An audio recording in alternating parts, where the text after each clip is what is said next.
이거 보고 있으면 맨날 너 왜 이런 거를 봐? 저를 극혐하면서 막 변태 같아. 이거 안 보신 분들은 진짜 넷플릭스 봤다고 할 수가 없어요. 집에서 보다가 소리 질렀거든요. 나 약간 변태 같나?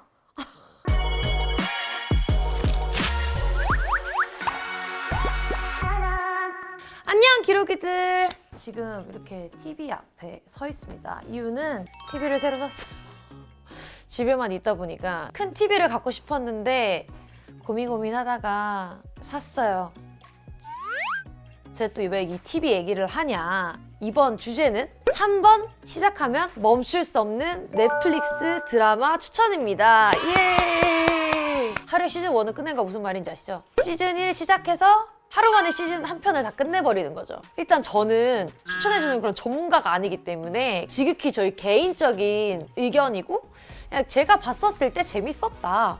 저한테 너무 뭐라고 하진 말아주세요. 첫 번째 드라마는요, 바로 포즈라는 드라마입니다. 그러니까 저는 넷플릭스를 볼 때 첫 장면에 나오는 약간 뭐 이런 사진 같은 거를 보고 뭐지 이러고 약간 좀 눌러보는 스타일이거든요. 처음에는 약간 모델들에 관한 이야기랑 패션에 관한 이야기인 줄 알았어요. 그리고 첫 시작도 샤넬 매장을 터는 장면에서부터 시작하거든요. 근데 이제 알고 봤더니 그런 내용이 아닌 거예요. 포징이라는 이 안무 자체가 동성애자분들이라든지 약간 그런 트랜스젠더 분들이 그런 쇼를 하면서 나오게 된 그런 포즈예요. 또 많은 가수분들과 아티스트 분들이 무대에서 실제로 자기 안무로도 되게 많이 쓰셨어요. 저 같은 경우는 까만 밤을 앨범을 준비할 때 이 미드를 보고 있었어서 굉장히 저한테 좀 많은 영향을 줬었어요. 중간에 이렇게 다리로 차면서 포징을 하다가 다리를 차면서 뒤로 이렇게 빡 눕는 자세가 있어요. 근데 그거를 진짜 열심히 연습을 했는데 생각해보니까 저는 허리에 엉덩이 쪽에 이니어랑 마이크를 차잖아요.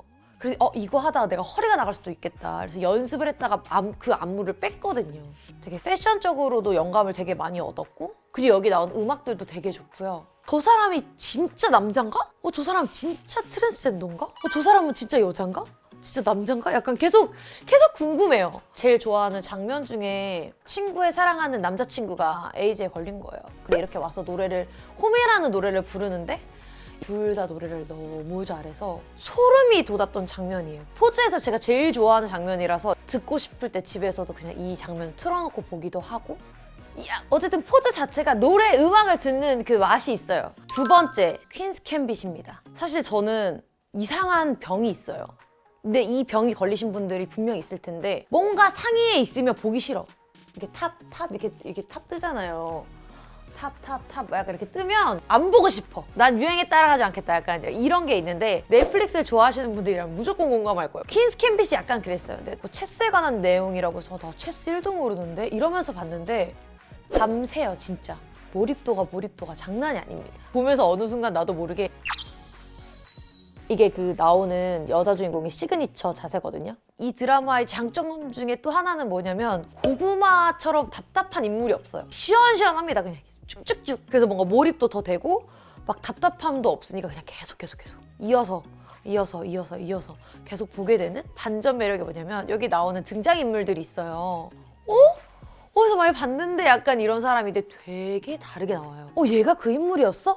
등장인물들을 보는 맛이 있다? 기억에 남는 장면이 사실 굉장히 많은데 약간의 스포가 될 수 있다는 점, 만약에 이걸 듣고 싶지 않으신 분들은 좀 넘겨서 맨 마지막에 이제 성공을 해서 집에를 가야 돼서 비행기 공항을 가야 되는데 갑자기 저 걷고 싶어요 이러면서 노인들이 체스를 두는 거리를 가서 노인이 나랑 체스 한 판 할래요? 이랬는데 바로 이러고 체스를 두는 장면이 있는데 음악으로 표현하자면 약간 그런 것 같아요. 제가 데뷔를 했는데 엄청 잘 됐어요. 그리고 나서 집에 가자 이랬는데 아니 나는 버스킹을 하러 가겠어 이러면서 약간 홍대로 가는 약간 그런 느낌? 세 번째는 바로 스위트홈입니다. 제가 진짜 이거는 나오자마자 기다렸다가 정주행해서 새벽에 끝을 냈죠. 상상 못했던 이 정도의 퀄리티일 줄 몰랐어요. 재난 상황인 거잖아요. 재난 영화나 그런 걸 되게 좋아해요. 어떻게 보면 여기서 내가 죽을 수도 있다 보니까 사람들의 그런 뭔가 진짜 본성?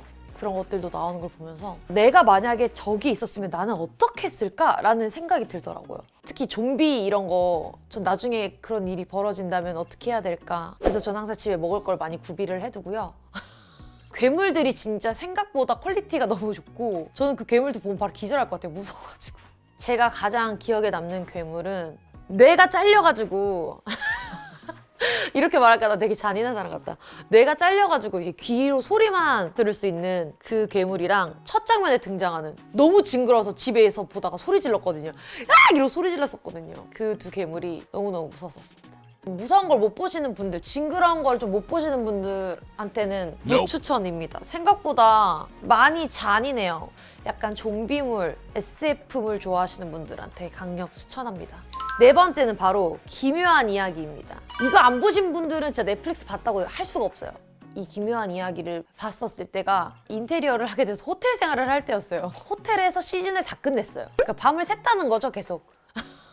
줄거리 내용은 한 마을에 이제 막 기묘한 일이 벌어지는 내용이에요. 제가 말했습니다. 전 전문가가 아니에요. 저한테 너무 뭐라고 하진 말아주세요.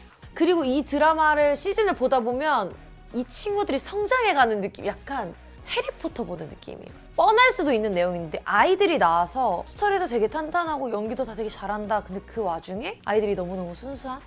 그래서 굉장히 더 재밌는 그런 미드인 것 같습니다. 다섯 번째는 바로 스파르타쿠스입니다. 저희 팬들이 느꼈을 때는 소유가 스파르타쿠스? 약간 이럴 수 있어요. 제가 진짜 2주 동안 진짜 밖을 한 번도 안 나갈 때였는데 굉장히 자극적인 게 보고 싶은 거예요. 화가 있었던 것 같아요. 답답함에. 그래서 이제 인터넷에 쳐봤죠. 자극적인 영화. 일단 19금이라 좀 야합니다, 여러분. 어린 친구들은 보면 안 돼요. 이렇게 나체가 굉장히 많이 나와요. 그래서 처음에는 어머 이랬는데 시즌 3가 슬슬 넘어가면서부터 이제 좀 아무런 감흥이 없어지는? 근데 이 드라마의 매력은 저는 뭐였냐면 되게 잔인한데 B급 잔인함이라고 해야 되나? 되게 실제가 아닌 것 같이 느껴지는 잔인함이어서 좋았어요. 나 약간 변태 같나? 주인공이 점점 성장을 하면서 이제 약간 신처럼 변해가는 그런 거라서 중간중간에 되게 막 뺨 약간 이게 있단 말이에요. 저희 언니가 이런 걸 진짜 못 봐가지고 이거 보고 있으면 맨날 너 왜 이런 거를 봐? 막 저를 극혐하면서 막 변태 같아. 뭐 언니가 나올 때마다 그런 장면이 나왔어요. 사랑을 나누는 장면이 나온다든지 눈이 굉장히 즐거웠습니다.